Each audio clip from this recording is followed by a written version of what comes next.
Et une des formes que prend le rejet des populations noires, c'est le regard porté sur leurs cheveux, le cheveu noir, crépus, frisé, communément qualifié de hrash.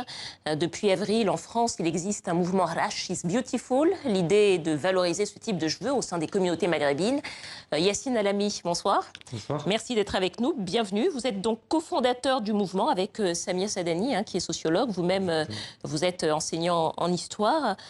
Comment vous êtes arrivé à vous dire on va lancer ce mouvement? En fait, c'est vraiment une étude qu'on a fait et ça part d'abord de nos propres expériences, à moi et à Samia Sadani. On a recueilli en fait une centaine de témoignages sur les réseaux sociaux après en avoir parlé longuement sur Twitter notamment et sur Facebook. Et de là, on s'est rendu compte qu'il y avait une réelle problématique, qu'il y avait un réel problème par rapport à une question d'identité liée aux cheveux. Et avec cette centaine de témoignages qu'on a recueillis, qu'on a recoupés, qu'on a analysés, on s'est dit en fait qu'il fallait qu'on travaille sur le sujet et qu'on crée donc ce mouvement Hrash is Beautiful.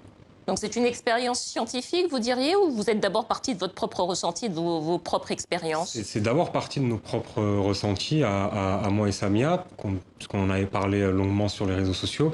Mais les témoignages, en fait, c'est vraiment une étude sociologique en fait qu'on a fait sur le sujet. On a analysé ces témoignages et vraiment le constat qu'on en a fait et la conclusion, c'est qu'il y a un gros problème et que c'est encore une question taboue, cette histoire des cheveux, puisqu'elle est liée aussi à l'identité et il y a des problématiques de colorisme, de racisme et de négrophobie en Afrique du Nord.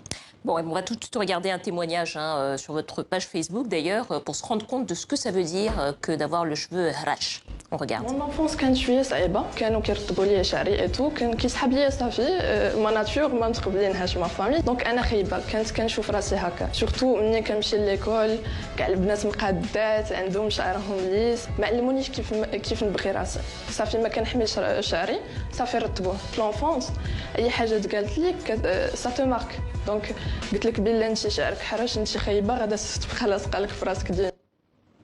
D'où ça vient cette connotation négative sur le cheveu crépus au Maghreb?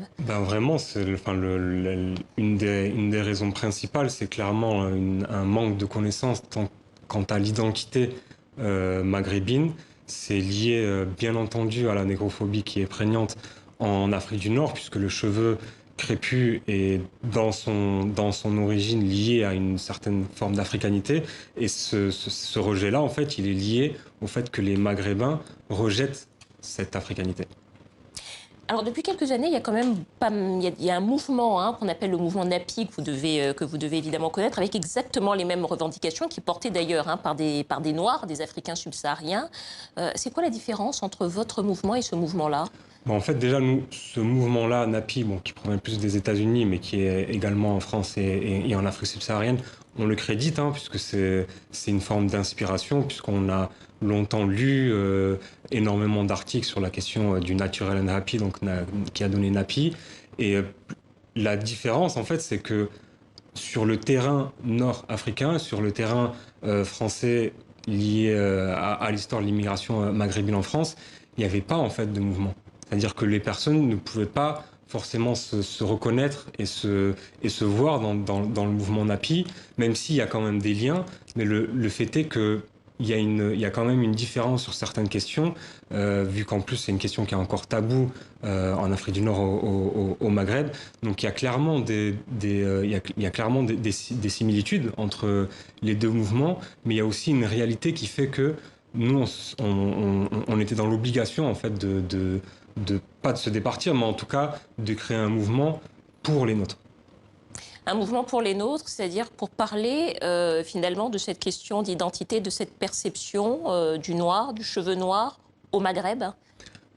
Clairement, surtout que la réalité maghrébine nord-africaine, que ce soit au Maroc, en Algérie, en Tunisie, en Libye ou en Égypte, est clairement différente de la réalité par rapport à la question du cheveu et de l'identité en Afrique subsaharienne ou encore même aux Antilles. Donc c'est clairement pragmatique en fait de se dire que pour comprendre cette problématique, essayons de travailler, de créer un mouvement qui parle à ces personnes-là et qui pourraient nous écouter par la suite. En quelques mots, vous habitez Paris, vous avez créé donc ce mouvement avec une sociologue qui habite Paris également. C'est surtout un mouvement pour des Maghrébins de France, ou bien c'est un mouvement qui s'étend aussi au Maghreb? Ah, nous, on a l'objectif qui est clair et net Est-ce que ça prend au Maghreb? Ça prend, puisqu'on reçoit des témoignages de jeunes femmes et de jeunes hommes au Maghreb, et c'est même pas que ça prend, c'est qu'ils sont clairement concernés, en fait. Et nous, on n'a pas du tout cette idée-là française de vouloir donner la bonne parole au Maghreb, mais le fait est qu'on a eu une écoute, on a des personnes qui nous suivent au Maroc, en Algérie et en Tunisie, et que donc clairement, le mouvement Harachis Beautiful a vocation à travailler autant sur le terrain français que sur le terrain maghrébin. Yassine Alami, cofondateur du mouvement Harachis Beautiful. Merci à vous d'être venu sur notre plateau.